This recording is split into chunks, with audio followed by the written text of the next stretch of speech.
Oh, nggak ada suaranya ya bro? Siap. Assalamualaikum warahmatullahi wabarakatuh. Om Swastiastu, Nama Budaya, salam kebajikan, salam rahayu, selamat datang. Selamat berjumpa lagi bersama Gus AA dalam channel Tanda Tanya Politik, semakin gila semakin asik.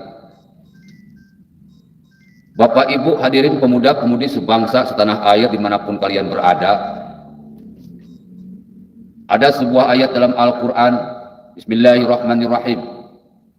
Dzalikal kitabu la raiba fihi hudal lil muttaqin. Tidak ada keraguan padanya, pada Al-Quran, merupakan petunjuk bagi orang-orang yang bertakwa. Apa itu bertakwa? Bertakwa itu adalah menjalankan semua perintah Allah dan menjauhi segala larangan Allah. Kenapa kita harus menjalankan perintah Allah? Ya karena kita ingin mendapatkan kebaikan, baik untuk diri kita, baik untuk keluarga kita, baik untuk masyarakat kita, maupun bangsa dan negara kita, bahkan agama kita. Mengapa kita harus menjauhi larangan? Ya supaya kita tidak berbuat zalim kepada diri kita, kepada keluarga kita, kepada masyarakat kita, kepada bangsa, negara, dan agama kita. Jadi fungsi agama itu supaya kita ini jadi orang baik dan tidak berbuat jahat. Agama Islam, agama Kristen, agama Hindu, Buddha, Konghucu, pasti semuanya mengharapkan umatnya itu jadi baik, tidak berbuat jahat. Nggak ada agama yang menyuruh berbuat jahat, pasti menyuruhnya kebaikan. Benar apa betul, Bu? Benar apa betul, Pak? Pemuda-pemudi sebangsa setanah air, tidak ada satupun agama yang mengajarkan kejahatan. Tidak ada satupun agama yang tidak mengajarkan kebaikan. Makanya Pancasila itu nomor pertamanya, Bu, Pak, pemuda-pemudi sebangsa setanah air, nomor pertamanya itu ketuhanan yang Maha Esa. Bahwa negara ini didirikan oleh orang-orang yang beragama, oleh orang-orang yang bertuhan. Didirikan bukan oleh orang Kristen, didirikan bukan oleh orang Islam, didirikan bukan oleh orang Hindu, didirikan bukan oleh orang Buddha, didirikan bukan oleh orang Konghucu, tetapi oleh semua agama yang diakui di Indonesia. Nah, itu berkaitan dengan perihal agama, berkaitan dengan hati. Sesuatu yang berkaitan dengan hati, maka itu adalah urusan agama. Tetapi sesuatu yang berkaitan dengan otak, maka itu urusan dunia pendidikan. Ya, Bapak-bapak hadirin pemuda-pemudi sebangsa setanah air, berkaitan dengan sekolah, berkaitan dengan kuliah, itu otak.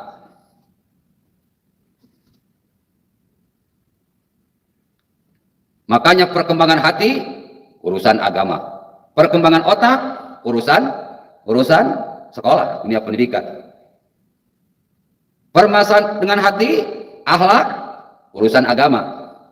Permasalahan dengan otak, urusan dunia pendidikan. Jangan kebalik, Bu. Jangan kebalik. Nah, sekarang di era globalisasi, di era bebas, di era zaman edan ini, dunia pendidikan, khususnya di Indonesia, sudah kehilangan identitasnya. Setuju nggak, Bu? Bapak-bapak setuju nggak? Pemuda-pemudi sebangsa setanah air setuju nggak? Beberapa bulan terakhir, media sosial membuat dunia pendidikan Indonesia kehilangan identitasnya.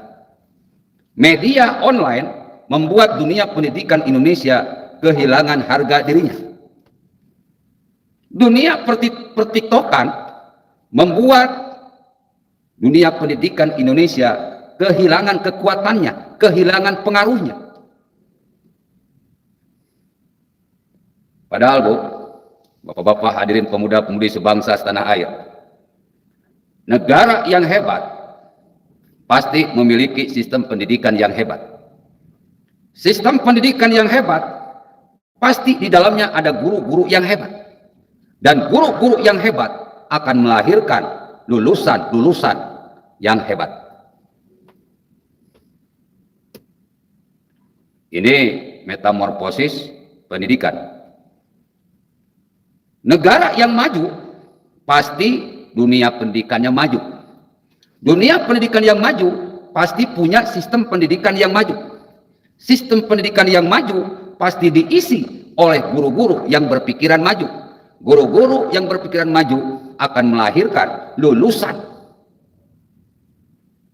yang mempunyai kemampuan yang maju. Ini satu rangkaian. Negara yang bobrok, pasti dunia pendidikannya bobrok. Dunia pendidikan yang bobrok mempunyai sistem pendidikan yang bobrok. Sistem pendidikan yang bobrok akan diisi oleh guru-guru yang bobrok. Guru-guru yang bobrok akan melahirkan lulusan-lulusan yang bobrok.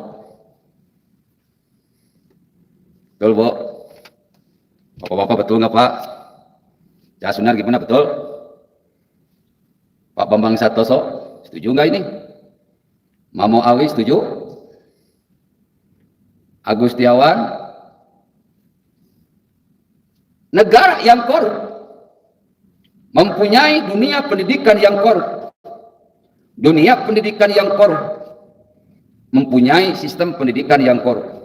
Sistem pendidikan yang korup diisi oleh guru-guru yang korup, dan guru-guru yang korup akan melahirkan lulusan-lulusan yang korup juga. Jadi Indonesia termasuk kemana nih Indonesia nih? Apakah poin ke-1, poin kedua, poin ketiga, atau poin keempat? 1 dan 2, 1 dan 3, 1 dan 4, 2 dan 3, 2 dan 4, atau 3 dan 4? Kira-kira negara kita masuknya kemana, Pak Agus? Pak Ferdi Sambo, kira-kira negara kita masuknya kemana? Mbak Mimi, suara dah aman, Gus, ya. Pak Sunario, kira-kira mana nih Indonesia nih? Jelas Indonesia itu masuk ke poin 3 dan 4.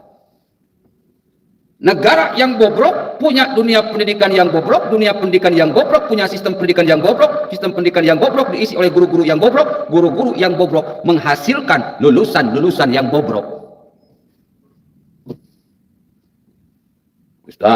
Ustadz pendukung Jokowi, iya. Tapi kenapa mengkritik? Kewajiban, watawasau bil haq watawasau bis sabr. Saling menasihati dalam kebaikan dan saling menasihati di dalam kesabaran. Ada waktu 1 tahun Pak Jokowi untuk memperbaiki. Yang keduanya, yang keempatnya, negara yang korup punya dunia pendidikan yang korup, punya sistem pendidikan yang korup, diisi oleh guru-guru yang korup, sehingga menghasilkan para koruptor. Nih kalau sama profesor aneh, bro, ngomongnya yang aneh-aneh. Santi saya